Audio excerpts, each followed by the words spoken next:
오늘 우리에게 주신 하나님의 말씀 출애굽기 32장 1절에서 6절의 말씀을 저와 함께 한 절씩 교독하시겠습니다. 백성이 모세가 산에서 내려옴이 더딤을 보고 모여 백성이 아론에게 이르러 말하되 일어나라, 우리를 위하여 우리를 인도할 신을 만들라. 이 모세 곧 우리를 애굽 땅에서 인도하여 낸 사람은 어찌 되었는지 알지 못함이니라. 아론이 그들에게 이르되 너희의 아내와 자녀의 귀에서 금고리를 빼어 내게로 가져오라. 모든 백성이 그 귀에서 금고리를 빼어 아론에게로 가져가매 아론이 그들의 손에서 금고리를 받아 부어서 조각칼로 새겨 송아지 형상을 만드니 그들이 말하되 이스라엘아, 이는 너희를 애굽의 땅에서 인도하여 낸 너희의 신이로다 하는지라. 아론이 보고 그 앞에 제단을 쌓고 이에 아론이 공포하여 이르되 내일은 여호와의 절일이니라 하니 이튿날에 그들이 일찍이 일어나 번제를 드리며 화목제를 드리고 마시며 일어나서 뛰놀더라. 아멘.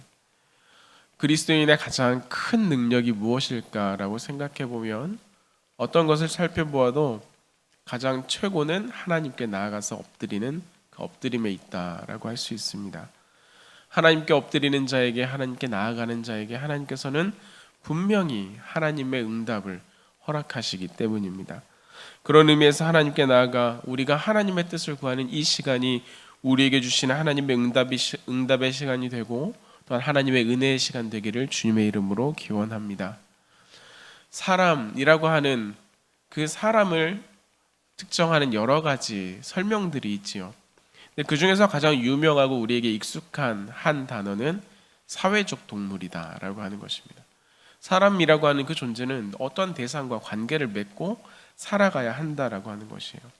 그러니까 내가 어떠한 모습인가, 어떻게 태어났는가 이것도 중요하지만 어떤 자리에서 어떤 사람과 관계를 맺으며 살아가는가, 이것은 우리의 삶의 모습을 결정하는 데 아주 중요한 영향을 준다라고 하는 것입니다. 여기에 너무 많은 신경을 쓰고 살아가는 사람들도 있기에 어떤 사람들은 주변 의식하지 말고 살아가라, 그냥 너의 뜻대로 너의 생각대로 살아가, 이렇게 말하기도 하지만 이것 또한 그 사람의 의견을 듣고 살아가는 것이 되기 때문에 하나의 관계성, 그 영향이라고 할 수 있습니다.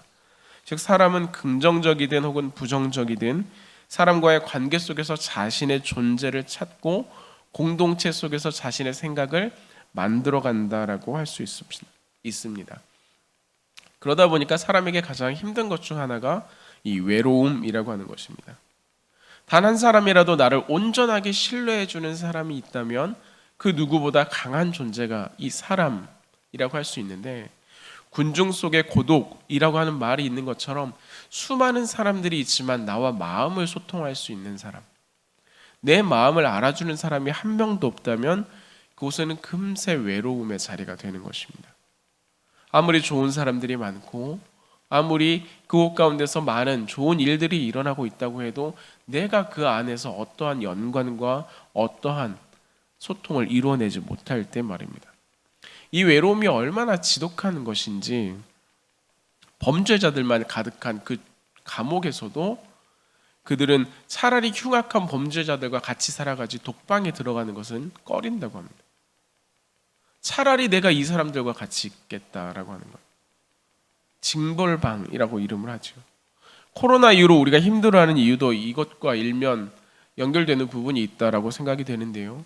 우리가 교회에 와서 서로 함께 교제하며 나누던 우리 공동체, 우리 성도님들과 그 얼굴을 대면하고 나누고 그 안에서 은혜를 고백하고 그랬던 시간들 또한 그래야 우리가 살아가는데 집에만 머물러 있으니 이것을 나누지 못하니 우리 안에 괴로움이 있는 것입니다. 근데 이것은 사람과 사람과의 관계뿐만 아니라 우리와 하나님과의 관계도 마찬가지입니다. 사람들과 어떠한 관계를 형성하느냐가 우리의 삶의 모습을 형성한다면, 하나님과 끊임없이 소통하지 않으면, 하나님과의 관계가 끊어지면 우리는 인생의 방향을 잃어버리고 맙니다. 오늘 본문에서는 이처럼 하나님과의 관계가 끊어졌다고 생각한 그러한 이스라엘 사람들의 모습이 등장하고 있습니다. 하나님의 부르심을 받아 모세가 40일 동안 지금 시내산에 올라가 있습니다. 사람들이 처음에는 그러려니 이제 곧 내려오겠다라고 생각을 했는데 1절이 이야기하는 것처럼 모세가 내려오는 것이 더딘 것입니다. 이쯤이면 내려올 만한데, 이 정도쯤이면 이제 내려와야 하는데 라고 생각을 하는 것이죠. 그 더딤이 길어지자 이 사람들이 어떻게 합니까? 아론에게 가서 모여서 우리를 인도할 신을 만들라 이렇게 이야기하는 것입니다. 하나님께서 모세와 이스라엘의 앞날에 대해서 이야기하고 계시는 이때 이 이스라엘 백성 그들의 앞날을 어떤 신에게 맡길까, 이걸 고민하고 있는 것이에요. 모세가 돌아오는 것이 그들의 생각보다 그들의 한계보다 그들이 염두에 두었던 그 모든 것보다 더 길어졌기 때문입니다. 이스라엘이 그동안 경험했던 이 모세는 어떤 사람입니까? 놀라운 하나님의 사람입니다. 하나님께서는 그를 통해서 굉장히 많은 일을 행했을 뿐만 아니라 이스라엘은 그를 통하여서 하나님의 은혜를 충만히 누렸던 것입니다.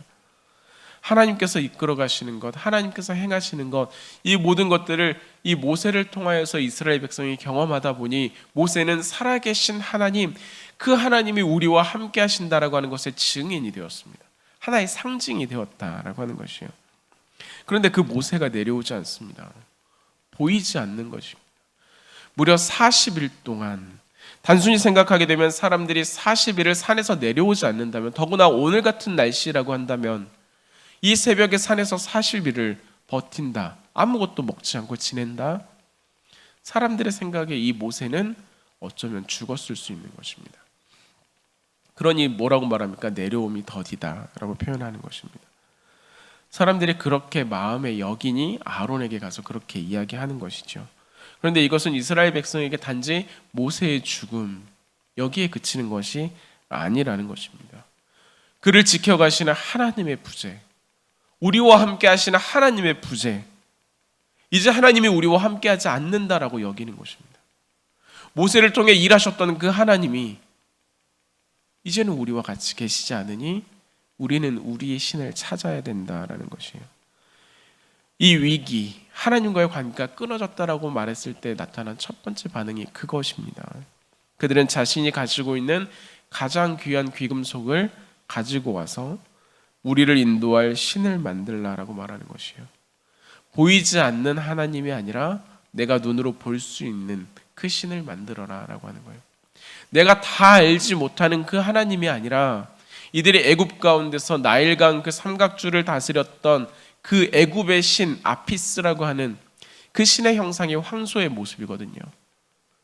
그들이 살아가는데 430년 동안 살아갔던 애굽의 신의 형상을 따라서 송아지의 형상을 만들어가는 것입니다.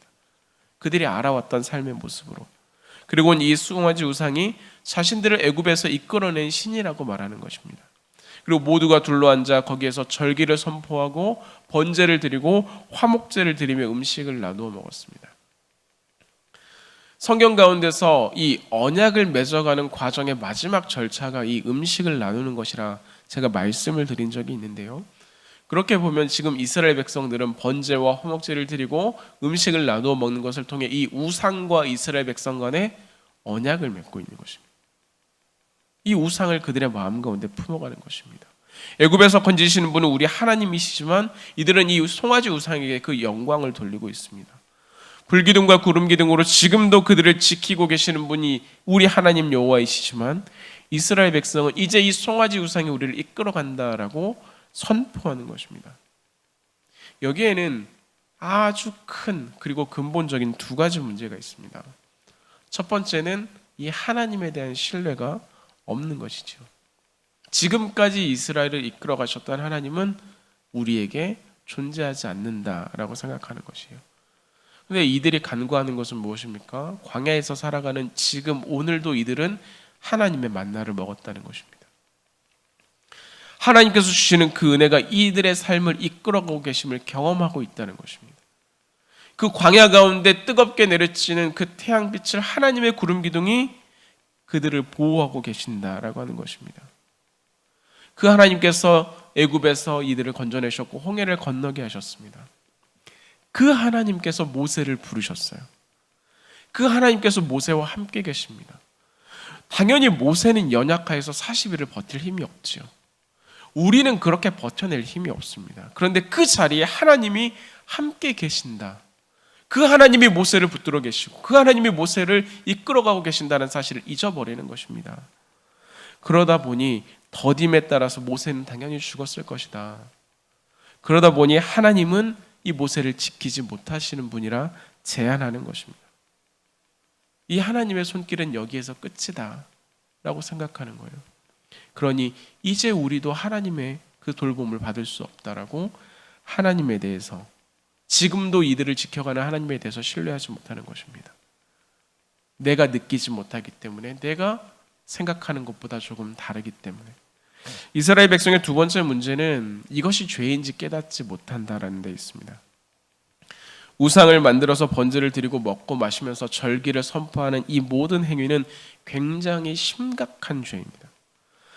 하지만 알지 못하기 때문에, 그렇게 살아도 된다라고 여기기 때문에 이들은 그렇게 하고 있는 것이에요. 그들에게서 하나님이 잃어버리고 나니 그들이 어떻게 살아가는 것이 옳은 것인지를 잃어버렸습니다. 어떻게 살아내야 하는지도 잃어버렸습니다. 무엇을 해야 하는지, 내 마음이 어떠해야 되는지도 잃어버린 것입니다. 그 인생의 방향이 어느 쪽으로 나가야 하는지를 이들은 상실한 채 지금 놓여 있습니다. 그러다 보니 어떻게 합니까? 모두가 자기가 보기에 옳은 대로 행하는 것입니다. 하나님의 말씀보다는 무리 중에 누군가의 목소리가 훨씬 더 큰 신뢰를 받게 됩니다. 하나님의 말씀을 따라가기보다는 그 무리의 다수의 사람들이 결정한 대로 이 이스라엘 백성들이 움직여 나가게 됩니다. 그러다 보니까 내 마음에 드는 우상을 만들기까지 나아가는 것, 이것이 이스라엘의 모습이 된 것입니다. 그리고 이 말씀은 지금 우리에게도 두 가지 의미를 주는데요. 먼저는 우리 역시 그렇게 연약한 사람이다 라고 하는 것입니다. 우리 역시 급하고 두려울 때면 하나님을 떠올리기보다는 어떻게 해야 되는지 조급함에 우리의 생각이 먼저 앞설 때가 있습니다. 그때 우리가 하나님을 놓치게 되면 우리는 그것이 죄인지도 모르는 채 내 생각을 하나님의 생각이라 여기며 행동하기가 익숙하다라고 하는 것입니다. 내가 이해할 수 있는 것을 먼저 선택하고 내가 할 수 있는 최선을 그것을 참이라 여기며 살아갑니다. 그리고 나로서는 최선을 다했기 때문에 라고 하는 스스로의 정당성을 부여해서 그것이 옳은가 그른가 보다는 하나님도 나를 이해하실 것이다 라고 덮어 씌우는 것입니다. 여러분, 그런데 이것이 우상 숭배라고 하는 것입니다.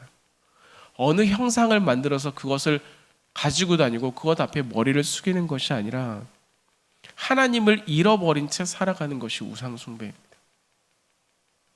하나님이 없이 살아가는 것, 그래도 괜찮다 여기는 것, 끊임없이 내 소견에 옳은 대로 살아가지만 그것을 죄인지 깨닫지 못하는 것, 그것은 다 하나님을 잃어버린 가운데서 나타나는 모습입니다. 우리 중 누가 그것에서 자유로울 수 있습니까? 평안할 때야 누구나 다 하나님의 말씀을 따라 살아가야 된다라고 말하지만 우리가 급하고 우리가 다급할 때, 우리가 두려울 때 나는 단 한순간도 하나님을 놓치지 않습니다라고 자신할 수 있는 사람은 없다라는 것입니다. 그러니 우리는 늘 하나님을 잃어버리는 우상 숭배의 위험 가운데 놓여 있다라고 할 수 있습니다. 그렇기 때문에 우리는 지금, 우리가 아직 평안하는 지금 하나님께 더욱 나아가야 됩니다. 끊임없이 하나님을 찾고 구해야 됩니다. 우리의 연약함은 하나님 없이는 온전히 살 수가 없습니다. 주님의 도우심이 없이는 서 있을 수가 없습니다. 매일의 만나를 거두는 것처럼 매일의 은혜를 주님 앞에 나아가 구하지 않으면 우리는 어느새 내 생각이 하나님보다 앞서 있는 것을 경험하게 되는 것입니다.